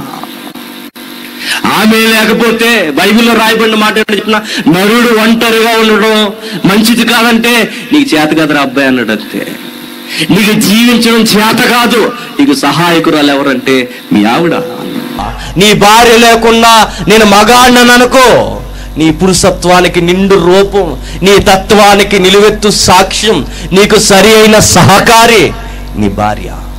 నీ భార్యని ప్రేమించన్నాడు, నీ కుటుంబాన్ని ప్రేమించన్నాడు. ఓరకే పౌరుషమత్తే లోకుగా దొరికింది ఎవరు చెప్పండి? ఎవరు? ఎక్కడెక్కడో పనికిమాల గొడవలు అన్నట్టుకొచ్చి ఈ దడిని దన్నేసి, గోడం దన్నేసి, ఇంట్లో ఉన్నవన్నీ పగలగొట్టేసి ఎవరి మీద కల్లేరు చేసేస్తుంటాడు? భార్య మీద లోకుగా దొరికింది. భార్య అంటే సర్వెంట్ కాదు, భార్య అంటే దాసురాలు కాదు, నువ్వు శిరస్సు మాత్రమే. దేహమంతా ఎవరో తెలుసా? భార్య. నువ్వు కమాండ్స్ మాత్రమే చేయగలవు, కమాండ్ మాత్రమే చేయగలవు. వర్క్ అంతా చేసేది నీ భార్య. ఆమె లేకపోతే నీకు మనుగడ లేదన్నాడు దేవుడు బైబిల్లో. ఒక్కొక్క ఇమేజ్ని చూడండి. ఏం సాధించాడని కుర్చీ లేపు కొడుతున్నాడు ఆ మగాడు, భార్యను కొడుతున్నాడు. చూడండి, ప్రేమించడం చేతగానోడు చేసే పని ఏంటి చెప్పనా? కట్టుకున్న దాన్ని కొట్టడం. మరొక ఇమేజ్ చూపించండి. చూడండి, భార్యను కొట్టడమే కాదు, తాగొచ్చి ఎవరిని బెదిరిస్తున్నాడట? సిగ్గుందా మాట అసలు? ఆ ఇమేజ్లు మనం చూస్తున్నప్పుడు సిగ్గుపడాలంటే ఒక్కొక్క ఇమేజ్ చూపిస్తాం. తీసుకొచ్చి పిల్లలు కొట్టడానికి రెడీ అయ్యాడు. చూడండి, మగతనం అంటే పిల్లలను కొట్టడం కాదు. మగతనం అంటే చెప్పినా నీ పిల్లలకి టైంకి ఫీజులు కట్టు, అది మగతనం. నీ పిల్లలు సరిగ్గా చదివించు, అది మ్యాన్హుడ్. నీ పిల్లలకి పండగ వస్తే అందరితో పాటు నీ పిల్లలు కూడా కొత్త బట్టలు వేసుకుని తిరగాలి, అది పురుషత్వం. అందరు పిల్లలు కొత్త బట్టలు వేసి తిరిగి నీ పిల్లలు మాత్రం మాసిపోయిన బట్టలు, సిరిగిపోయిన బట్టలు తిరుగుతుంటే ఎవరు వాళ్ళ నాన్న అంటే ఎవరికి సిగ్గు? నీకు సిగ్గు. ఎవరికన్నా పిల్లలంటే ఎవరికి సిగ్గు? నీకే సిగ్గు. కష్టపడతారంటే ఉదయం నుంచి సాయంత్రం వరకు. ఇదిగో ఈ పోర్ట్ ఏరియాలో పనికి వెళ్తారుగా, ఈ పోర్ట్ ఏరియాలో వ్యవసాయం పనులు, మగపిల్లలు అందరూ చక్కగా కష్టపడతారు. వ్యవసాయం పనులు, ఏదో ఒక పనులు కష్టపడి సాయంత్రం వస్తుండగా ఆ వచ్చిన కాగితాలకి న్యాయం చేసి వస్తారు. ఏం చేస్తారు? ఫుల్గా పీగల దాకా దాయేసి వస్తారు. ఇంకెందుకు కష్టపడింది? దానికోసమే కష్టపడ్డావు. తాగడానికే నువ్వు కష్టపడ్డావు. నువ్వు కష్టపడింది నీ భార్య కోసం కాదు, నువ్వు కష్టపడింది నీ పిల్లల కోసం కాదు, నువ్వు కష్టపడింది నీ రూపంలో వచ్చిన ఆ చిన్న బిడ్డల కోసం అసలు కాదు. సిగ్గు లేకుండా తాగేసి వచ్చి ఏమంటాడు చెప్పనా? నేను మగాన్ని కనుక తాగాను అంటాడు. అదేంటి? మళ్ళీ తాగేసిన దానికి డెఫినేషన్ ఏంటట? సిగ్గుమాలిన తత్వం. ఎప్పుడో దాటేశావు, ఎప్పుడో నీ తత్వాన్ని కోల్పోయావు, మానవత్వం కూడా నీలో ఎప్పుడో పోయింది. బైబిల్లో దేవుడు ఇంకా చెబుతున్నాడు. దేవుడు అంటున్నాడు, నన్ను ఆరాధిస్తూ నువ్వు పని చేస్తూ నీకు ఇచ్చిన కుటుంబాన్ని ప్రేమించు. పిల్లలను ప్రేమించలేనివాడు, భార్యను ప్రేమించలేనివాడు, పండక్కే కష్టపడినప్పుడు కనీసం ఒక బట్ట కొనలేనివాడు నీకు వండి పెట్టి నీకోసం ఎదురు చూసి సాయంత్రం ఎప్పుడు వస్తావా అని ఎదురు చూసి కష్టపడి తను తినకుండా ఎదురు చూస్తున్న దానికి కనీసం ఒక చీర కూడా కొనలేని నువ్వేం మగడవురా? నువ్వు కట్టుకోకపోయినా నిన్ను కట్టుకున్న దాని కొరకు నువ్వేమన్నా కట్టుకోవడానికి బట్ట కొన్నావా? మన మధ్యతరగతిలో జరిగే గొడవలు ఏ కదండి. ఏం చేస్తారు చెప్పండి? ఏం చేస్తారు? సాయంత్రం అయ్యేసరికి నేను ఓపెన్గా అడుగుతున్నా, డేరుగా అడుగుతున్నా, నీ కుటుంబం నీ వల్ల ఆనందపడుతుందా? నీ వల్ల ఈ నింతకు కట్టుకున్నాను, వీడికి ఎందుకు మేము బిడ్డలుగా పుట్టామని ఒకవేళ బాధపడుతున్నారా? అలా అయితే నువ్వు తండ్రిగా ఫెయిల్యూర్, భర్తగా నువ్వు ఫెయిల్యూర్, మగాడిగా నువ్వు ఫెయిల్యూర్. వేస్ట్. నీ తత్వం ఎప్పుడో పోయింది. దేవుడు చెబుతున్నాడు అట్లా ఉండొద్దు అని. ఎలా ఉండాలి ప్రభు అంటే ఆదామును చూపిస్తున్నాడు. మొదటి మనుషుడు ఎట్లయితే ఉన్నాడో అట్లానే మనం బతకాలట, అలానే మనం జీవించాలట. అలా బ్రతకాలని దేవుడు చూపిస్తే ఆదాము దగ్గర నుంచి అందరూ గాడి తప్పిపోయారు, ప్రతి ఒక్కరూ త్రోవ తప్పిపోయారు. కానీ ఇంకా ఏం చేస్తారో తెలుసండి, ఈ మధ్యకాలంలో హీరోయిజం ఎక్కువైంది. చూసారా? హీరోయిజం అంటే ఒకప్పుడు ఏదో ఒక మంచి పని చేసేవాడిని హీరోయిన్. ఇప్పుడు హీరోయిజం అంటే ఎవరు చెప్పండి? ఎండి తెర వైపు చూడటమే ఆడి హీరో. తెర మీద ఎవరైతే కనబడుతుండో ఆడి హీరో. ఈ మధ్య తెర మీద ఒక ఆయన బాగా ఏనుగెక్కాడట. చూడండి, వీడియో చూడండి. ఆ తెర మీద బాగా చూసి రికార్డులు బద్దలైపోయాట. ఆయన వెళ్ళి ఏనుగు తొండం ముందు నిలబడ్డాడట. తొండమ్మాయి నుంచి ఏనుగు అలా లేపిందంట హీరో గారిని, నడుము మీదకి లేపిందట. నేను ఏమాత్రం నక్కను, నేను కూడా హీరోనని చెప్పి ఈడు ఏనుగు దగ్గరికి వెళ్ళాడు. నేను మగాడినే, నేను హీరోనని చెప్పి ఈడు ఏనుగు దగ్గరికి వెళ్తే తిరగేది కొట్టి చంపేసిందండి. చూస్తారు వీడియో, నిజమిదే. నువ్వు బైబిల్లో రాయబడిన పురుషుని చూడకుండా, బైబిల్లో దేవుడిచ్చిన కొలత చూడకుండా ఈ ఎండి తెర మీద చూపిస్తున్నవన్నీ చూసుకుని వాతలేసుకుంటే చస్తారని న్యూస్ మీడియాలో గొంతెత్తి తెరుస్తుంది. చూడండి, పోయిందా? మీరు చూడండి, కావాలంటే మీరు న్యూస్లు ఎతకండి, మీరు ఎక్కడ ఎదుగుతారో ఎతకండి. ఈయన ఎలా చనిపోయాడంటే అదిగో పలానా హీరో కొండెక్కినట్టు ఈయన ఎక్కాడట. ఆడి హీరో, ఆడి గ్రాఫిక్స్లో ఎక్కుతాడు. అదంతా మాయా. నువ్వు రియల్గా ఎక్కువ జారిపోయావు, కాలు ఇరిగిపోయి నడు ఇరిగిపోయి చచ్చిపోయావు. వాడు ఏరియా ఎక్కడని ఈడు ఏరియా ఎక్కడట. ఆడు కుక్కతో గర్పించుకుంటాడు, నువ్వు గర్పించుకుంటావా? ఇలాంటివన్నీ చేస్తున్నారు చూడండి. ఈ రోజు వాళ్ళు చేసేవంత మాయా. అవి రియల్ లైఫ్ లో పనిచేయవు, అవి మగతత్వానికి గుర్తులు కావు.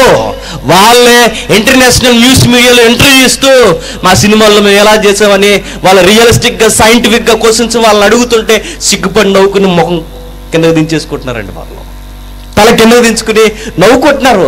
అదంతా గ్రాఫిక్స్ అండి అని. రియల్ గా చేయమనండి, నవ్వుకునే పరిస్థితులు. ఇలాంటివన్నీ చూస్తూ పెరుగుతుందండి మన మగ సంతానం. ఏవేవో వింటున్నారు, ఏవేవో చూస్తున్నారు, ఏవేవో నేర్చుకుంటున్నారు, ఖాళీగా తిరుగుతున్నారు, పని పాట లేకుండా బలాదుర్లు కొట్టి చివరికి మేము అంటున్నారు మేము మగ పిల్లలు మేము ఇలాగే ఉంటామని. ఈ ప్రపంచం ఎప్పుడైతే ఈ గుర్తును కోల్పోయిందో, ఎప్పుడైతే ఈ ప్రపంచం సరైన అర్థాన్ని ఎతకలేకపోయిందో, ఈ ప్రపంచానికి సరి అయిన నిర్వచనం ఇవ్వడానికి ఒక మగాడు ఈ భూమి మీదకి వచ్చాడు. ఆయన ద లార్డ్ మెస్సయ్య. ఆయన మాత్రమే బ్రతికి చూపించాడు. మనిషి పోగొట్టుకున్న దేవుడిచ్చిన మగతనాన్ని, పురుషతత్వాన్ని ఎలా ఉండాలో 33.5 సంవత్సరాలు మ్యాన్హుడ్ అంటే ఏంటో 33 years లో ఆయన చేసి చూపించాడు. ఆయన చూడండి, వీడియో చూడండి. ఆ మగాడు వెళ్ళాడండి, చూసారా? తిరగేసి కొట్టేసిందండి, చచ్చిపోయాడు. ఆయన గ్రాఫిక్స్లో ఎక్కాడు. నువ్వు రియల్గా ఎక్కాలని కూడా చచ్చిపోతావు. మగతనానికి అవి గుర్తులు కాదు. బైబిల్ చెప్తుంది మగతనం అంటే, బైబిల్ మనకు నేర్పిస్తుంది యేసుక్రీస్తుని చూడు. ఆదాము నిలబడలేకపోయాడు, మన ఆది పితరుడు నిలబడలేకపోయాడు, మన పితరులు ఎవ్వరూ చూపించలేకపోయారు. నిజమైన మ్యాన్హుడ్, రియల్ మ్యాన్ యేసుక్రీస్తు మాత్రమే మనకు కనబడతాడు. చాలా మంది ఏమంటారంటే, యేసుక్రీస్తు నిజమైన పురుషుడు ఎట్లా అవుతాడండి, యేసుక్రీస్తు అని ఎట్లా చూపిస్తారు, ఆయన చేత కాకుండా చచ్చిపోయాడు, ఆయన చావుకు దిక్కు లేదంటున్నారు. వాళ్ళందరినీ దేవుడు క్షమించుగాక. ఫేస్బుక్లో, వాట్సాప్లో, సోషల్ మీడియాలో యేసుక్రీస్తు వారిని హేళన చేస్తున్నారు. వాళ్ళు అనుకుంటున్నారు కండలు తిరిగిన వాడు, ఎదుటి వాడిని కొట్టేవాడు, దెబ్బకు దెబ్బ గుద్దేవాడిని, అది పురుష లక్షణం అనుకుంటున్నారు. దాని క్వైట్ ఆపోజిట్ లక్షణాన్ని చూపించాడు యేసుక్రీస్తు వారు. దేవుడు ఏ స్వరూపం మందైతే మనుషుని చేసుకున్నాడో, ఏ స్వరూపం మనుషుని దేవుడు చూడాలనుకున్నాడో, ఎగ్జాక్ట్గా same to same xerox copy రిప్రజెంటివ్గా ద లార్డ్ మెస్సయ్య మనకి దోబూచులాడుతూ కాదు, బహిరంగంగా కనబడతాడు. ఆయన బ్రతుకును చూసి, ఆయన నిండుతనాన్ని చూసి పరలోకం పొలగించిపోయి పరలోకం సింహాసనం మీద ఉన్న దేవుడు ఏమన్నాడు తెలుసా, ఇదిగో ఈయనే నా ప్రియ కుమారుడు, ఈయనే యందు నేను, ఈ తత్వమందు, ఈ మానవత్వం, ఈ మగతనం ఏదైతే ఉందో ఈయన యందు నేను ఆనందిస్తున్నాను. నేను చూడాలనుకున్నది ఇదే. ఈ మానవ ప్రపంచంలో దేవుడు చూడాలనుకున్నది ఎవరిలో చూశాడు అంటే ఒకే ఒక్కరిలో, దేవుళ్ళో. ఆ దేవుడు యేసుక్రీస్తులో. ఆ యేసుక్రీస్తు అయిన దేవుళ్ళో పరలోకమందున్న తండ్రి అయిన దేవుడు చూశాడు. ఎలా బతికాడైనా, తనకన్నా జ్ఞానంలో తక్కువ వారైన తల్లిదండ్రుల్ని లోబడ్డాడు. ఆయన నిజంగా మరియ యేసుక్రీస్తు వారి ముందు ఎందుకు పనికిరాదు? మరియ ముందు యేసుక్రీస్తు ముందు యోసేపు ఏమాత్రం సరిపోడు. పరిపక్వతలో ఏ విషయంలో యేసుక్రీస్తు ముందు పనికిరాని తల్లిదండ్రులకి ఆయనే లోబడి జీవించాడు. మంచి లక్షణానికి, నిలువెత్తు సాక్ష్యానికి గుర్తు ఎవరయ్యా అంటే యేసుక్రీస్తు. చూడండి, దేవుడు అన్నాడు, ఈయనే నా ప్రియ కుమారుడు, ఈయన నేను ఆనందిస్తున్నాను. సొసైటీ ఏమందంటే ఫైట్ చేసేవాడిని పురుషుడు అంది. సొసైటీ ఏమందంటే ఎదుటివాడి మీద దొమ్మిగేలిపోయి మాటకు మాట, దెబ్బకు దెబ్బ కొట్టేవాడిని పురుష లక్షణం అంది. కానీ దేవుడు ఏమన్నాడు చెప్పిన, కొట్టినోని కూడా ప్రేమించేవాడిని మంచి లక్షణం అన్నాడు. అది యేసుక్రీస్తు చూపించాడు. ఈ యూనివర్స్లో లేదా ఈ భూమి మీద ఒకే ఒక్క మంచి లక్షణంతో జీవించిన ఒకే ఒక్కడు ఎవరో తెలుసా? యేసుక్రీస్తు మాత్రమే. ఇంకెవరో చూపించలేకపోయారండి. ఎందుకంటే యేసుక్రీస్తు వారు సాక్షాత్తు దేవుని మాటలకి పక్కాగా మక్కి జీర్ణించుకొని అలాగే బతికాడు. ఆయన బైబిల్లో రాయబడింది ఏంటో చెప్పిన, యేసుక్రీస్తును నరుడు అన్నాడు, రియల్ మ్యాన్. ఆయన దేవుడు కదని ఎక్కడికో గింటే కంటే ఆయన మనిషి ఆకారంలో జీవించిన వ్యక్తే 33.5 సంవత్సరాలు ఎలా ఉండాలో మనకి చేసి చూపించాడు. ఆయన దగ్గరికి రండి, ఆయన దగ్గరికి మీరు వస్తే, ఆయన్ని జీర్ణించుకుంటే మీ లైఫ్ చాలా బాగుంటుంది. యేసుక్రీస్తులా ఈ ప్రపంచం బ్రతికితే మీ కుటుంబాలు, మీ ఊర్లు, ఈ మండలమే మారిపోతుంది. చూడండి, ఒక సాంగ్ చూడండి, మరలా కలుసుకుందాం. అవుతుందా? ఆ సాంగులో ఉన్న భావాన్ని మీరు పట్టుకోండి. యేసుక్రీస్తు వారిలా ఆయన చూపించిన లక్షణాలు ఏవైతే ఉన్నావో, ఆదాము నిలబెట్టలేనివి యేసుక్రీస్తు నిలబెట్టాడు. ఆదాము పడగొట్టేసినవి యేసుక్రీస్తు చేసి చూపించాడు. యేసుక్రీస్తు ఏం చేశాడంటే, ఆదాముకు 3 షరతులు ఇచ్చాడు దేవుడు. నన్ను ఆరాధిస్తూ, నేను ఇచ్చిన పని చేస్తూ నీ కుటుంబాన్ని ప్రేమించన్నాడు. యేసుక్రీస్తు ఈ 3 చేశాడు. ఆ 3 చేసి చూపించాడు. తండ్రిని ఎప్పుడు ఆరాధిస్తూ, దేవుడిచ్చిన పనిని సంపూర్ణంగా నెరవేరుస్తూ, తనకిచ్చిన ఈ కుటుంబాన్ని ఎప్పుడు ప్రేమిస్తూ, కుటుంబం కొరకు తనను తానే చంపేసుకున్నాడు. The lord Messiah, real man. ఆయన తప్ప ఈ భూమి మీద ఇంకెవ్వరిని మనం చూడలేం.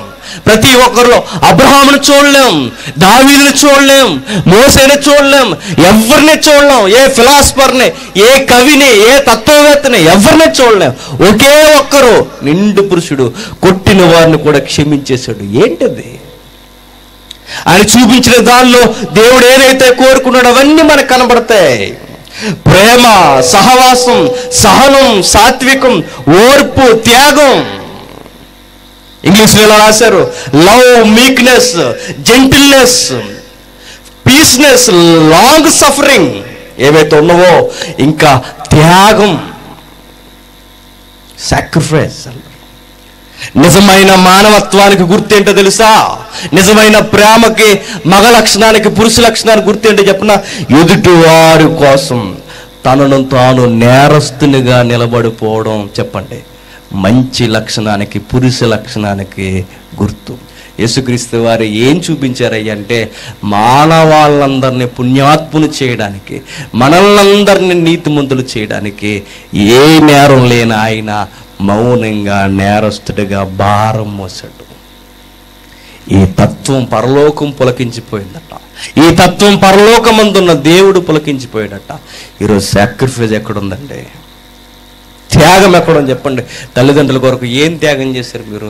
మా నాన్నకి నచ్చదండి, నేను ఈ పని చేయలేను అనేవారు ఉన్నారా? అని నా వాల్యూస్కి నేను కట్టుబడగలనండి, నేను చేయలేనండి. యేసుక్రీస్తు అని చూడండి, వాల్యూస్ కోసం చచ్చిపోయాడు ఆయన. విలువలు దాటి ఏమి చేయలేదు ఆయన. ఈరోజు యవనస్తులను అడుగుతున్నాను, విలువల కొరకు అవసరమైతే మీరు చచ్చిపోగలరా? లేదు. మనకి విలువలు దాటి చచ్చిపోతున్నాం మనం అందరం. విలువలు మర్చిపోయి చచ్చిపోతున్నాం మనం అందరం. ప్రభు అయిన యేసుక్రీస్తు వారు తండ్రి గీచిన గీతలో విలువలకు కట్టుబడి మన పక్షాన చనిపోయాడు. ఆయన రియల్ హీరో. ఆయన్ని మాత్రమే చూడండి. ఆయన మనకు అడుగు జాడలో ఉంచాడు. ఈ పాట చూడండి.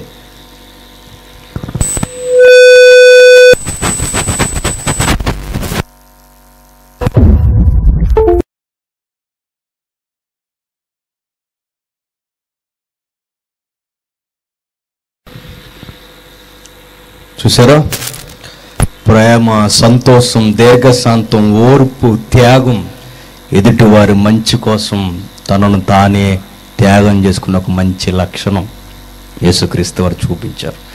మనిషి అంటే ఎలా ఉండాలి, మానవుడంటే ఎలా ఉండాలి అంటే, మన పితరుడైన ఆదాము దగ్గర నుంచి ఎవ్వరూ చూపించలేనప్పుడు ఒకే ఒక్కరు చూపించారు ఆయన. మరొక లక్షణం ఏంటో తెలుసా?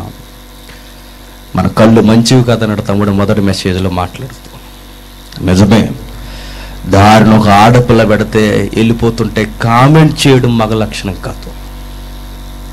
యేసుక్రీస్తు వారు ఒక రోజు ఈమె వ్యభిచారి అని లోకమంతా ఎలుగెత్తి చంపేయడానికి రెడీగా ఉన్నప్పుడు ఆమెను అన్న మాట ఏంటి తెలుసా? ఇంగ్లీష్ బైబిల్లో మేడం, తెలుగులో అమ్మగారు అన్నాడు. ఆడపిల్లను గౌరవించలేనివాడు మనిషి కాదన్నాడు. ఆడపిల్లను ప్రేమగా పలకరించకుండా కామెంట్ చేసేవాడు మగాడు కాదన్నది బైబిల్లో. యేసుక్రీస్తు వారు ఏమని పిలిచాడు? క్యారెక్టర్ లేని దాన్ని ఏమన్నాడు తెలుసా? మేడం అన్నాడు. తెలుగులో అమ్మా అని రాయబడింది. ఎలా చూస్తున్నారు మీ కళ్ళుతో? బైబిల్ పట్టుకుని వచ్చి సంఘాల్లో కూడా మీ చూపులు మారకపోతే ఆడపిల్లల పట్ల అసలు నిన్నెవర్రా మనిషి అన్నది? నిన్నెవరో సరి అయిన లక్షణాలు ఉన్నవన్నది. యేసుక్రీస్తు దగ్గరికి మనం రోజు రోజుకి వస్తున్నామంటే మన ప్రభు అయిన యేసుక్రీస్తు వరకు మనకు నేర్పిస్తున్నారు వాల్యూస్. ఇదిగో ఇలా ఉండండి, ఇలా ఉండండి. మీకు బతకడం చేత కావట్లేదు, నన్ను చూడండి, దేవుణ్ణి ఆరాధించండి, ఆయన ఇచ్చిన పనిని కష్టపడి పని చేయండి, మీ కుటుంబాన్ని, మీ నైబర్స్ని గౌరవించండి, నీ పొరుగు వారందరినీ, నీరుగు పొరుగు వారందరినీ ప్రేమించండి.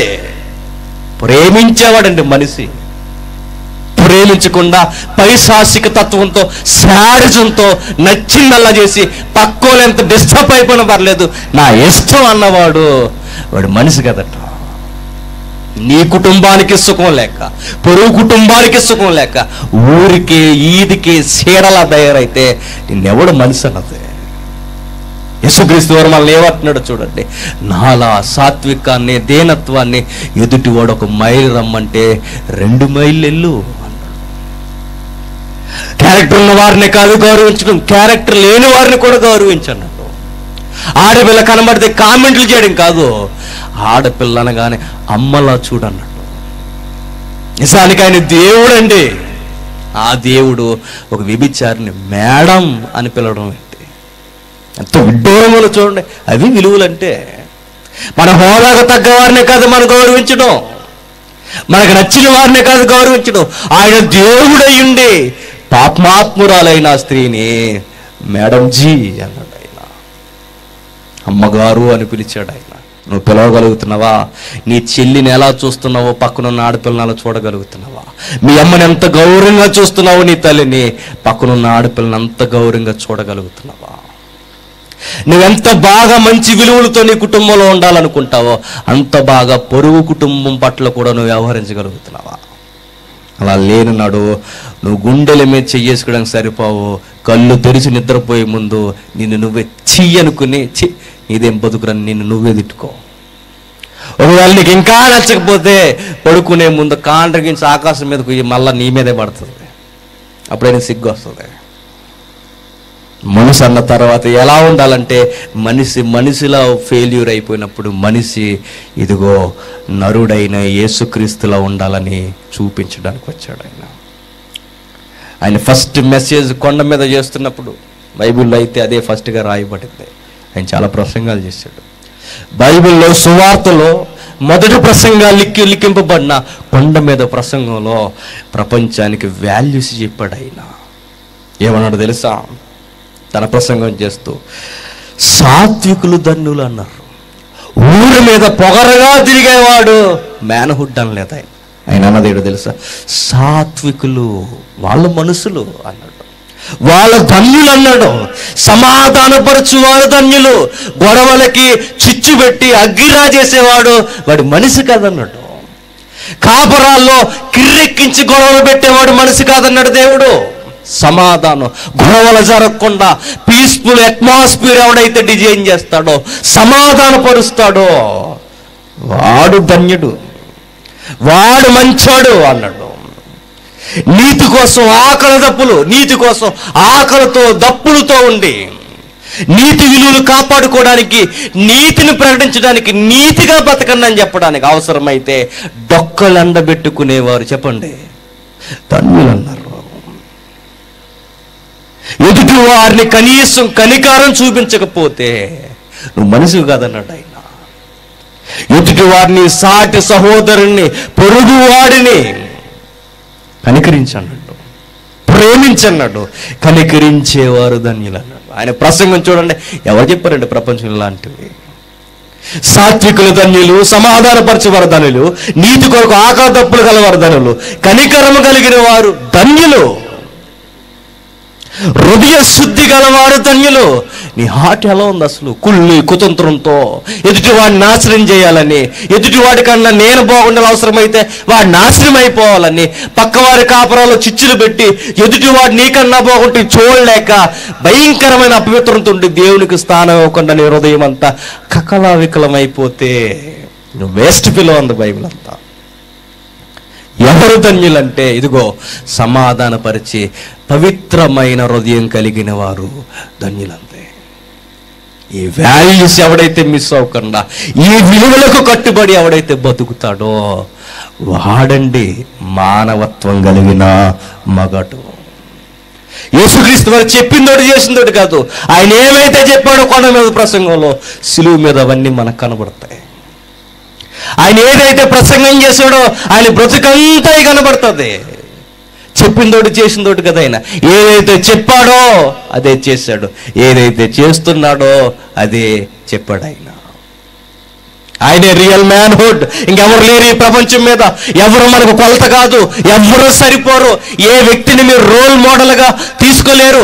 అటు రైమండ్ అయినా ఏ హీరో అయినా వాళ్ళు కేవలం చూడడానికి తప్ప మీ లైఫ్కి చక్కటి డిజైనర్గా ఎవ్వరు మీకు సరిపోరు. ఒకే ఒక్కరు క్రైస్ట్, ఆయన మాత్రమే. ఆయన దగ్గరికి రండి. నీ భార్యని ఎలా ప్రేమించాలో ఆయన నేర్పిస్తాడు, నీ పిల్లల్ని ఎలా ప్రేమించాలో ఆయన నేర్పిస్తాడు, నీ కుటుంబాన్ని ఎలా సంరక్షించాలో ఆయన నేర్పిస్తాడు. మంచిగా బతికి సాత్వికం సమాధానంతో ఎదుటి వారిని కూడా మెప్పించే జీవితం ఎలా బతకాలో ఆయన మాత్రమే చెప్పగలడు. ఆయన దగ్గరికి రండి. ఎలాంటి చర్చిలకి గాలి తిరుగులు మానేసి చర్చికి పొండి, బైబిల్ పట్టుకోండి, శ్రద్ధగా మంచిగా బట్టలు వేసుకోండి, చర్చికి వెళ్ళండి, కూర్చోండి, దైవజనుడు చెప్తున్న మాటలు వినండి, యేసుక్రీస్తుని గురించి రోజు రోజు రోజు తెలుసుకోండి.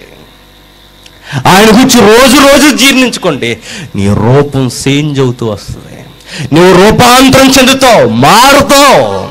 యేసుక్రీస్తుని గురించి ఎంత బాగా మనం తెలుసుకుంటే అంత బాగా మన జీవితాలు మారుతాయండి. ఎందుకు మెస్సయ్యను గురించి చెప్పాలి సొసైటీకి? ఎందుకు ఆయన గురించి ఎలుగెత్తి మాట్లాడాలి?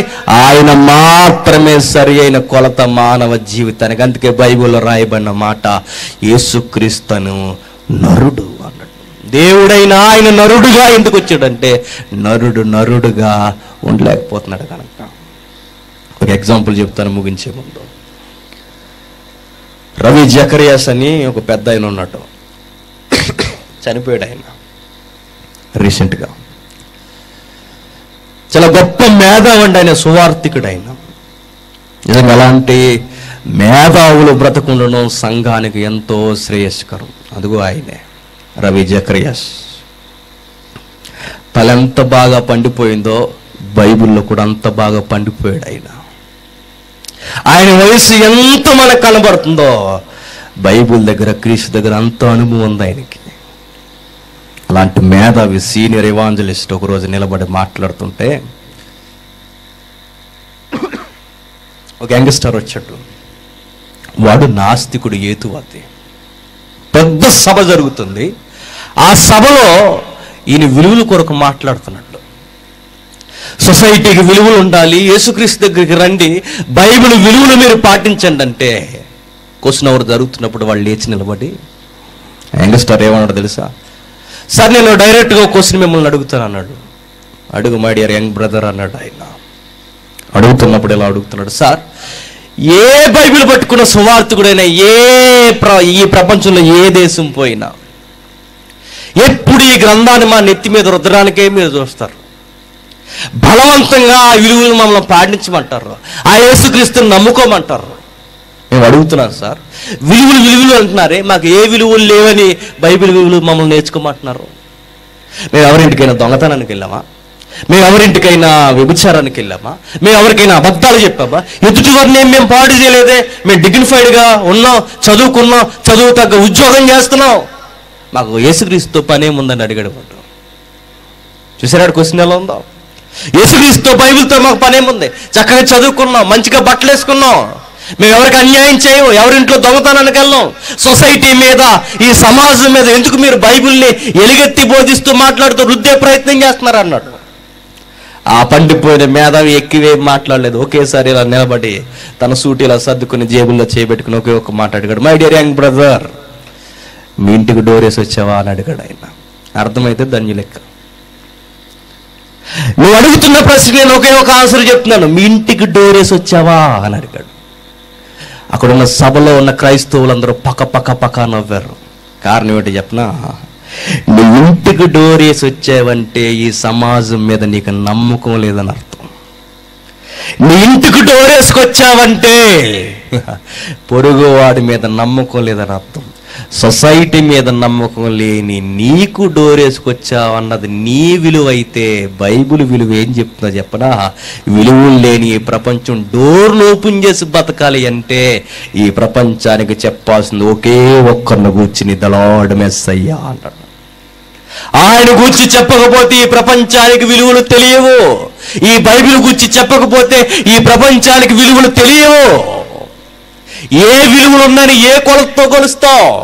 నీతి సూత్రాలు చెప్పిన రోజులు చెప్పారు ఈ మేధావులందరూ. నీతి సూత్రాలు చెబితే ఈ ప్రపంచం మారిందా? యేసుక్రీస్తుని గురించి చెబితేనే మారారు దొంగలు, యేసుక్రీస్తు కోసం చెబితేనే మారారు వ్యభిచారులు, యేసుక్రీస్తు కోసం చెబితేనే మారారు అనేక అబద్ధ కోరులు, దొంగ సాక్షులు. యేసుక్రీస్తు కోసం చెబితేనే మారుద్ది ఈ ప్రపంచం. నీతి సూత్రాలు చెబితే మారారా? కవులు చెప్పారు, మేధావులు చెప్పారు, తత్వజ్ఞానులు చెప్పారు, చూడకో వినకో చెవులు మూసుకాని ఎవడ మారాడు? నీతి సూత్రాలు, నీతి కథలు వినడానికి చెప్పుకోవడానికి బాగుంటాయి తప్ప అవి పాటించరు. ఒకే ఒక్కటి మాత్రమే మానవ హృదయాలు కదిలించగలదు, అది దేవుని వాక్యం. దేవుని వాక్యంలో రాయబడిన యేసుక్రీస్తు మాత్రమే.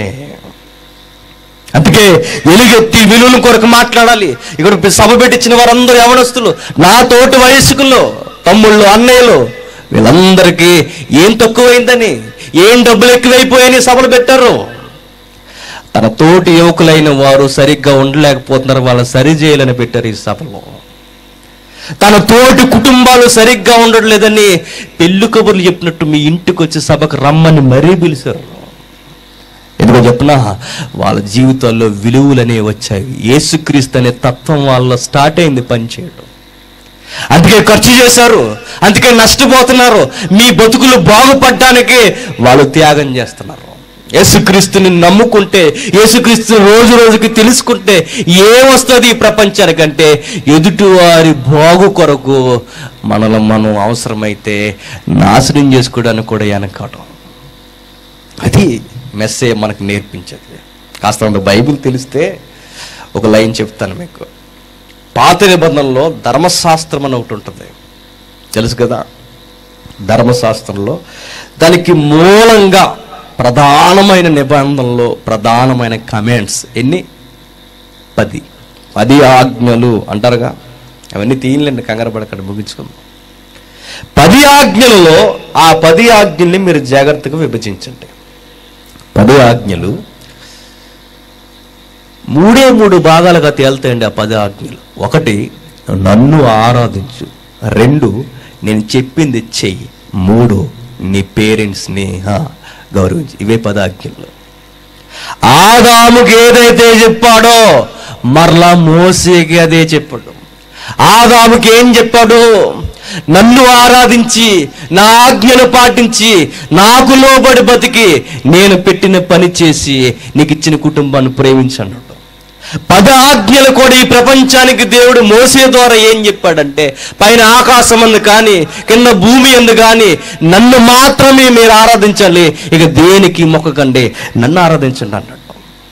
నెక్స్ట్ ఆయన ఏం చెప్పాడంటే, నీ పని నువ్వు చేసుకో, పొరుగు అనేది ఏది ఆశించుకో, కష్టపడు, నా ఆజ్ఞలు పాటించు, పని చేయన్నాడు. ఇక 3వదిగా ఆయన ఏం చెప్పాడంటే, నీ తల్లిదండ్రులని, నీ కుటుంబాన్ని, నీ భార్యని, పిల్లల్ని ప్రేమించన్నాడు. 10 ఆజ్ఞలు ఏదైతే చెప్పాడో బైబిల్ అంతటా అదే చెప్పాడు. ఆదాముకి ఏదైతే చెప్పాడో అందరికీ అదే చెప్పాడు. బైబిల్ అదే క్రోడీకరించాడు. ఇది మక్కికి మట్టి యేసుక్రీస్తు వారు ఎగ్జాక్ట్గా చూపించాడు. ఆయన చేసి చూపించాడు. ఒకరోజు ఉపదేశకులు, స్కాలర్స్, స్పీకర్స్ అందరూ ఆయన దగ్గరకు వచ్చి అడుగుతున్నారు, ఇదిగో నువ్వు నిజమైన బోధకుడు పట్టినారు కదా, ధర్మశాస్త్రం ఒక్క మాటలో చెప్తావా అని అడిగారు వాళ్ళు. ధర్మశాస్త్రం వచ్చి ఒక్క మాటలో చెప్పు, ఒక్క మాటలో అన్నారు. యేసుక్రీస్తు ఏమన్నాడు తెలుసా? ఒక్క మాటలో చెప్పను కానీ 2 మాటలో చెప్తా అన్నాడు ఆయన. ఎలా అన్నారు? నిన్ను వలె నీ పొరుగు వాడిని ప్రేమించన్న మాటకు ముందు ఆయన ఏం చేర్చాడు చూడండి. నీ పూర్ణ హృదయంతో, నీ పూర్ణ ఆత్మతో నీ తండ్రి అయిన దేవుణ్ణి ప్రేమించు, 2వది నీ పొరుగు వాడిని ప్రేమించు, ఇది సంపూర్ణం అన్నాడు. దేవుణ్ణి ప్రేమిస్తే, దేవుణ్ణి ఆరాధిస్తే, దేవుని విలువలు మనకు తెలిస్తే పొరుగుడిని ఎలా ప్రేమించాలో మనకు తెలుస్తుంది అన్నట్టు.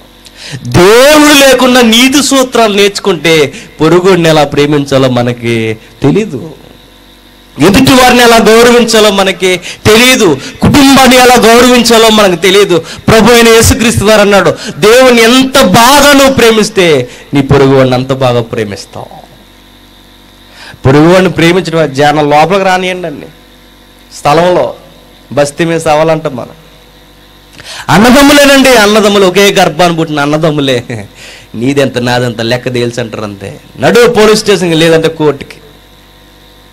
ఊరుకోరు, వెనకాల తోకలు ఉంటాయిగా, మరి అలా చూస్తూ ఉండండి, అది కూడా తీసేసుకుంటారు అంటారు. వెనకాల ఉంటారుగా, ఆవిడెవరు?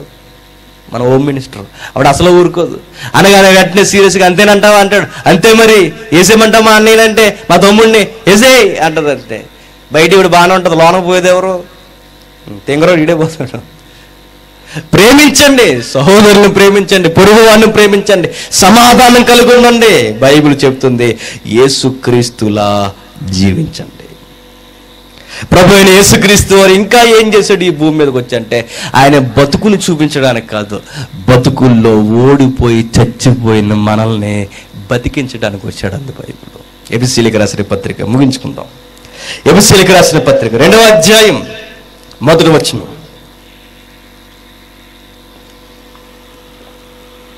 ఎఫెసీయులకు రాసిన పత్రిక 2వ అధ్యాయం 1వ వచనం, మీ అపరాధముల చేతను పాపముల చేతను మీరు చచ్చిన వారై ఉండగా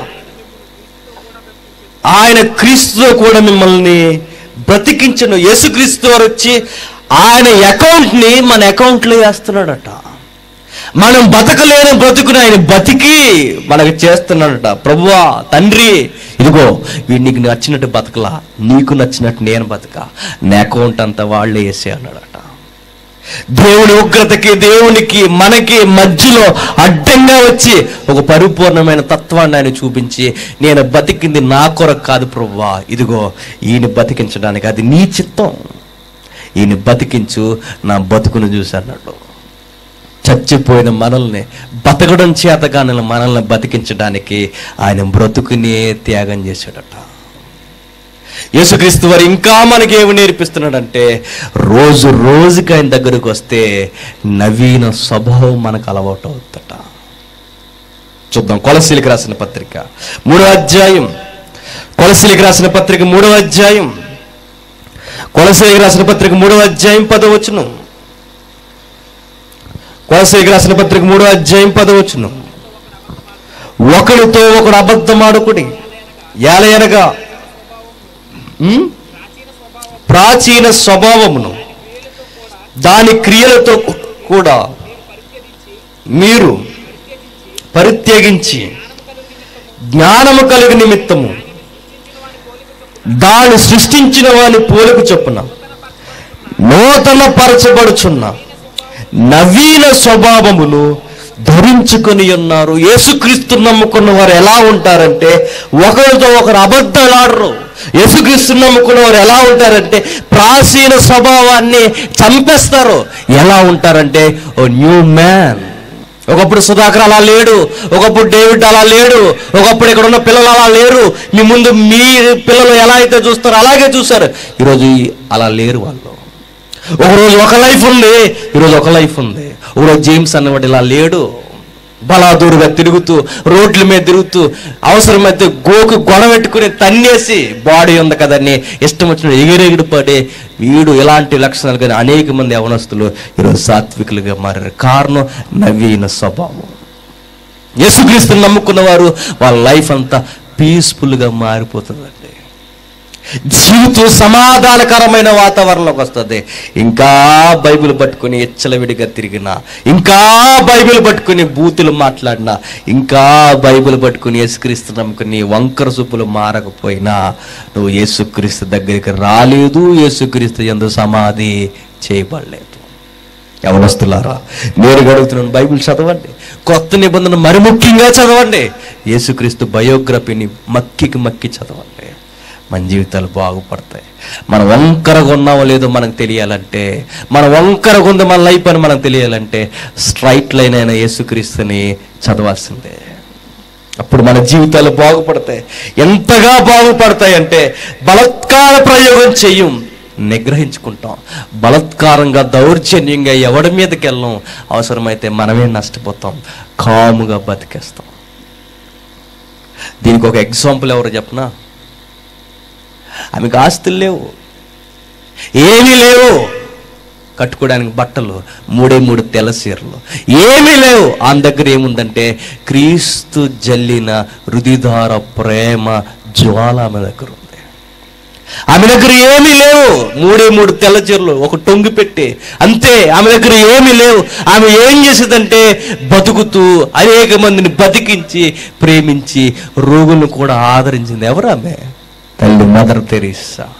ఎంత పీస్ఫుల్గా ఉందో చూడండి ఆమె జీవితం, ఎంత ధన్యకరమైన జీవితం చూడండి. ప్రపంచమంతా మత భేదాలు లేకుండా అందరూ స్త్రీతత్వానికి నిలువెత్తు సాక్ష్యమని అందరూ అమ్మా అని పిలిచారు ఆమెని. అది యేసుక్రీస్తుని చూపించడం అంటే. అనేక మంది బ్రతుకుతున్నారు, అనేక మంది యేసుక్రీస్తుని చూపిస్తున్నారు. మనం మారామంటే రోజు రోజుకి నూతన స్వభావం తెచ్చుకోవాలి. ఒక్క మాటలో చెప్పాలంటే యేసుక్రీస్తు తత్వంతో మగాడిలా బతకాలి మనం, అంతేక. అదండి మగతనం అంటే. యేసుక్రీస్తు వారు వయసులో ఉన్నప్పుడు ఎలా ఉన్నారు, నువ్వు అలాగే ఉండు. ఆయన ఎలా మాట్లాడతాడు, నువ్వు అలాగే మాట్లాడు. ఆయన ఎలా ఆలోచిస్తాడు, నువ్వు అలాగే ఆలోచించు. దేవుడు గీసిన గీత హద్దులు దాటలేదు. ఆయన ఆదాముకు చెప్పింది, ధర్మశాస్త్రంలో మోసేకి చెప్పింది యేసుక్రీస్తు వారు చేసి చూపించాడు.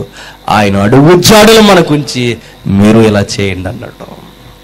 తండ్రిని ఆరాధించండి, తండ్రి ఇచ్చిన పని చేసుకోండి. జీవిత కాలంలో మీకు ఇచ్చిన కుటుంబాన్ని ప్రేమించండి. వర్షిప్, వర్క్, వైఫ్ని లవ్ చేయడం, ఇదే సరి అయిన మానవత్వానికి, నిండు పురుష లక్షణానికి నిలువెత్తు సాక్షి. ఈ హద్దులు మీరిక దేనితో మీరు కొలుసుకున్నా నువ్వు మగాడిగా ఓడిపోయావు. రేపు రండి, కుటుంబాలని మరీ ఎంట పెట్టుకుని తీసుకురండి.